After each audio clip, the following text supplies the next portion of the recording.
12 नवंबर को दिल्ली के मुख्यमंत्री अरविंद केजरीवाल ने प्रेस कॉन्फ्रेंस करके एक बड़ा खुलासा किया था। उन्होंने सारे बैंकों के रिकॉर्ड जनता के सामने रख के ये दिखाया था कि कैसे नोटबंदी के फैसले के ठीक पहले सितंबर के महीने में करीब करीब 4 लाख करोड़ रुपए बैंकों में जमा हुए।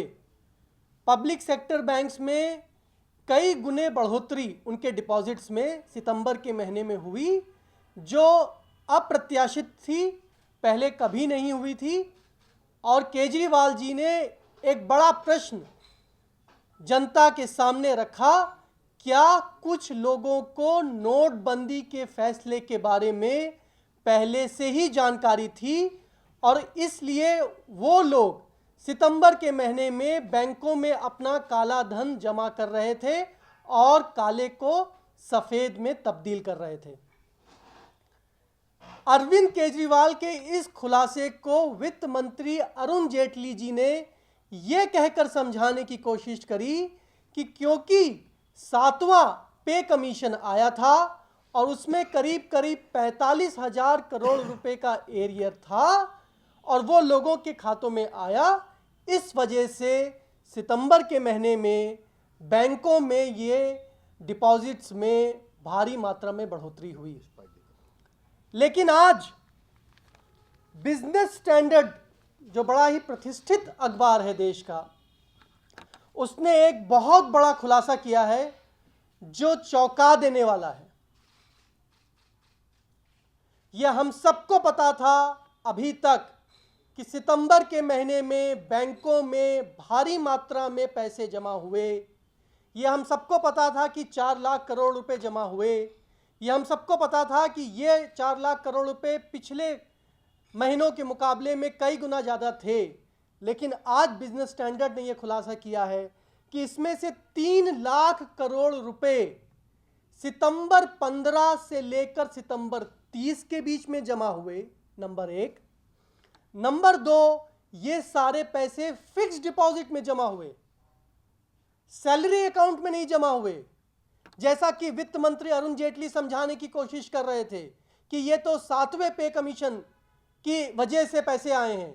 जी नहीं, ये फिक्स्ड डिपॉजिट में पैसे जमा हुए, सेविंग अकाउंट में नहीं जमा हुए, सैलरी अकाउंट में नहीं जमा हुए, करंट अकाउंट में नहीं जमा हुए, फिक्स्ड डिपॉजिट में जमा हुए।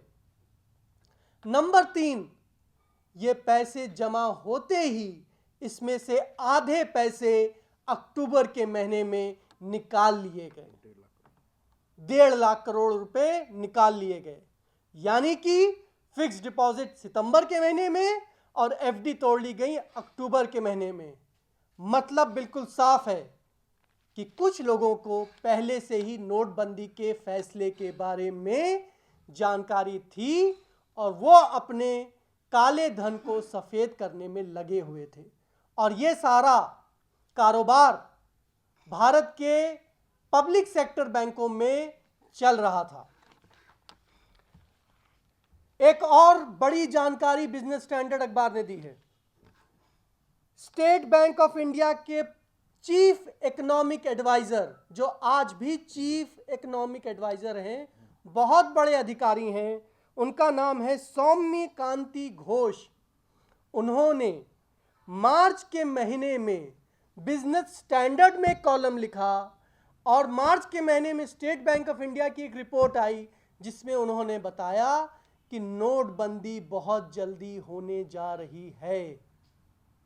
और उन्होंने ये भी लिखा कि इस वजह से मार्केट में लोग अपने काले धन को गोल्ड में कन्वर्ट कर रहे हैं और डॉलर में कन्वर्ट कर रहे हैं।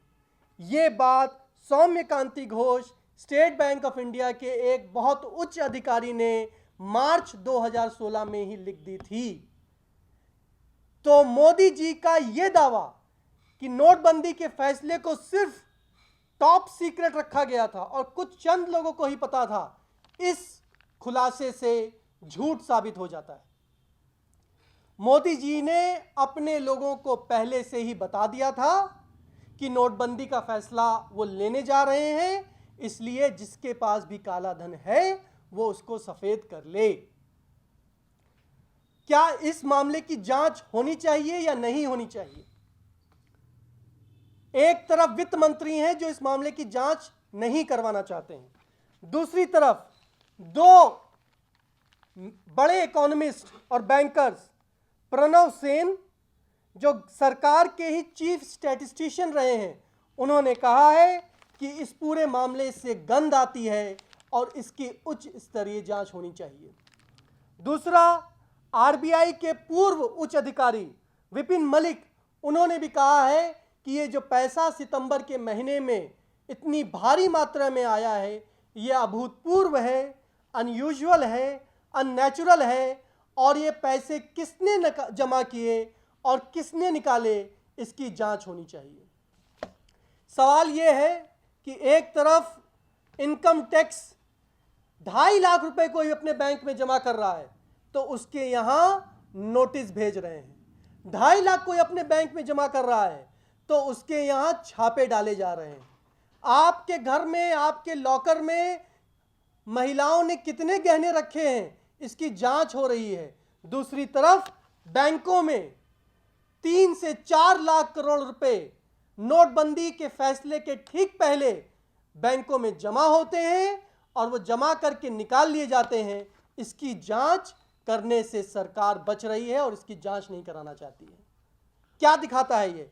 ये दिखाता है कि जो आम आदमी पार्टी पहले दिन से कह रही है कि नोटबंदी आजाद भारत का सबसे बड़ा घोटाला है, ये 8 लाख करोड़ रुपए का घोटाला है, 8 लाख करोड़ रुपए का घोटाला है। और ये बिजनेस स्टैंडर्ड की खबर से कैसे 3 लाख करोड़ रुपए सर्कुलेट किए गए, मनी लॉन्ड्रिंग की गई, वो आज हम आपके सामने हमने इस खबर के माध्यम से रखा है। एसबीआई के अधिकारी का नाम है सौम्यकांति घोष, वो चीफ इकोनॉमिक एडवाइजर थे, चीफ इकोनॉमिक एडवाइजर हैं।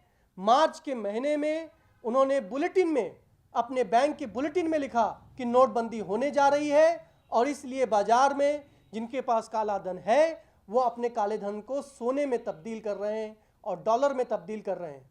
ये उन्होंने मार्च के महीने में लिख दिया था।